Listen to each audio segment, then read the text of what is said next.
नमस्कार मैत्रिणींनो.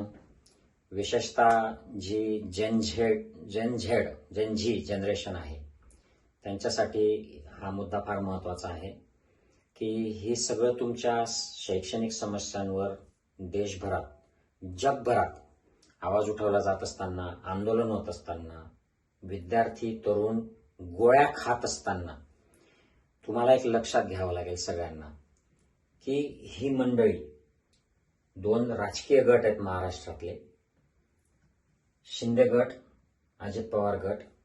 या लोकांनी प्रामुख्याने व्यापक पातळीवर कुठेही तुमच्यासाठी शिक्षण क्षेत्राची जी दुरावस्था झाली आहे याच्यासाठी आवाज उठवला नाही.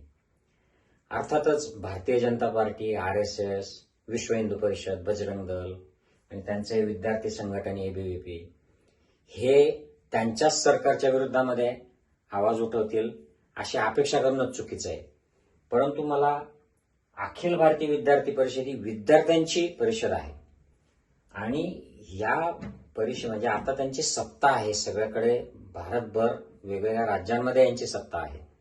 आणि हे संघटन जे आहे हे RSSने नेशन बिल्डिंगसाठी विद्यार्थ्यांमध्ये जनजागृती करावी, विद्यार्थी जोडावेत म्हणून तयार केलेलं. या ABVPचे मेंबर्स प्रधानमंत्री राहिले, यांचे वेगवेगळ्या पदांवर मुख्यमंत्री झालेत, मोठे मोठे मंत्री झालेत आणि त्यांनी मोठं काम केलं या पदावर राहून.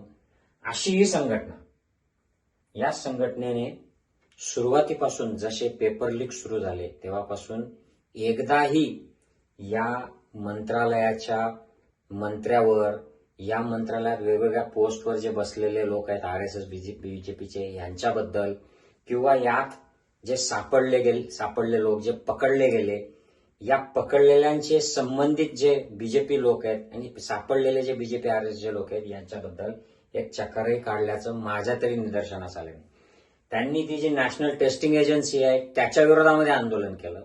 नॅशनल टेस्टिंग एजन्सीच्या बद्दल वक्तव्य केलं, त्याच्यावर कारवाई करा, याच्यात सुधारणा करा असं म्हणून आवाज उठवला. परंतु या NTA मध्ये कसे RSSचे लोक नोंदलेले आहेत, या पेपरफुटीमध्ये जे RSS BJPच्या संस्थांशी संबंधित लोक आहेत, जे लोक सापडतायत हे कसे RSS BJPचे आहेत, या NTAची जी नेमणूक आहे हिच्यामध्ये कसा वेगवेगळे जे कारभार आहेत, यात कसे गैरकारभार झालेत, याचे जे संबंधित मंत्री आहेत याच्याबद्दल हे चकारही काढत नाहीत, शांत बसलेले आहेत.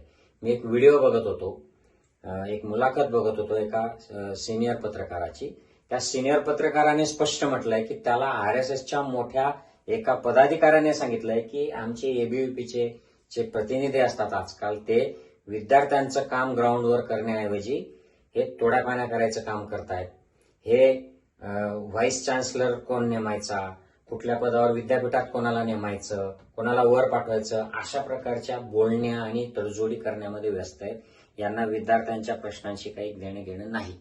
लक्षात ठेवा, हे भविष्यात लक्षात ठेवा.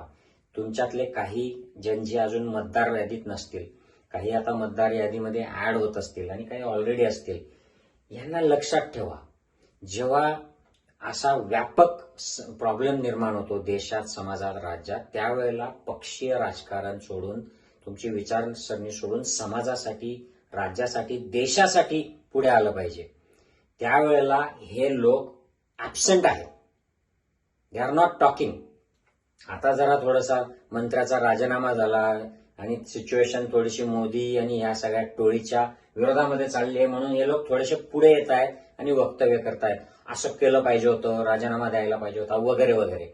परंतु जेव्हा ऍक्च्युअली संघर्ष सुरू होता ग्राउंडवर त्यावेळेला हे ऍब्सेंट होते.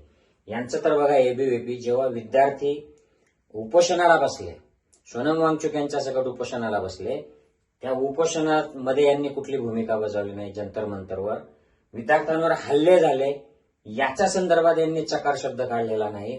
ऍज इफ की ते विद्यार्थी कोणी पाकिस्तानचे आहेत, यांचे कोणी भाऊबंद नाहीच, ते यांचे देशवासी, देशबांधव नाहीच. म्हणजे तुमच्या विचारसरणीमध्ये बसत नाही म्हणून तुम्ही चांगल्या देशहिताच्या कामाला सुद्धा समर्थन करत नाहीत. आणि कसले नेशन बिल्डिंग करणार आहेत हे?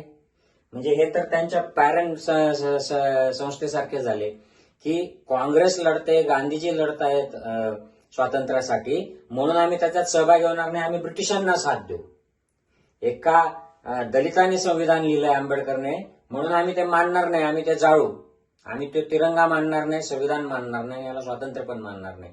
हे तर त्यांच्याच मातृसंस्थेच्या विचारसरणीला फॉलो करताना दिसतात. त्यामुळे तुम्हाला सगळ्यांना, विद्यार्थ्यांना मी स्पष्ट सांगतो की अशा संघटनांपासून ज्या धर्माच्या, राष्ट्राच्या, नॅशनॅलिटीच्या अशा अस्मितेखाली, संस्कृतीच्या अस्मितेखाली तुमच्या मनाचा ताबा घेतात, तुम्हाला वेगवेगळ्या भीती दाखवून पाकिस्तान, मुस्लिम, आरक्षण यांच्या विरोधामध्ये वातावरण तयार करतात, नक्षलाईट म्हणून सांगतात, लोकांना अँटी नॅशनल घोषित करतात आणि तुमच्या भेजा मेंदूचा कंट्रोल घेतात आणि स्वतःकडे ते खेचून घेतात आणि तुमचा पुढे मग बूथचे एजंट किंवा पोलिंग एजंट आणि इलेक्शनमध्ये मतदार जमा करणारे आणि वोटिंग करणारे, सोशल मीडियावर फुकट प्रोपगंडा चालवणारे, अंधभक्त कार्यकर्ते तयार करण्याचे उद्योग यांच्या मार्फत चालतात. तर तुम्ही सावध व्हा सगळे आणि वेळीच जागे व्हा.